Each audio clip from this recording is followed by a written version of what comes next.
আগামী 24 ঘন্টার মধ্যে সকল পুলিশ সদস্যকে স্ব স্ব কার্যালয়ে যোগদানের নির্দেশ দিয়েছেন বাংলাদেশ পুলিশের নবনিযুক্ত আইজিপি মোহাম্মদ ময়নুল ইসলাম। বুধবার বিকাল 4টার দিকে পুলিশ সদর দপ্তরে আয়োজিত এক সংবাদ সম্মেলনে এসব কথা বলেন তিনি।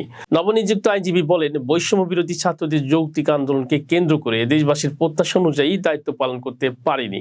এর কারণে অনেকে ক্ষুব্ধ হয়েছেন, অনেকেই স্ব স্ব ইউনিট নেই।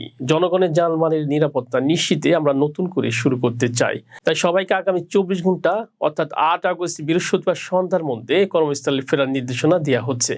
ছাত্র আন্দোলন দমনে অপারেশনাল ভুল ত্রুটি থাকার কথা স্বীকার করে আইজিপি বলেন, ছাত্র সাধারণ মানুষ, পুলিশ সহ অনেকেই নিহত হয়েছেন। সবকিছুর জন্য আইজিপি হিসেবে আমি দুঃখ প্রকাশ করছি।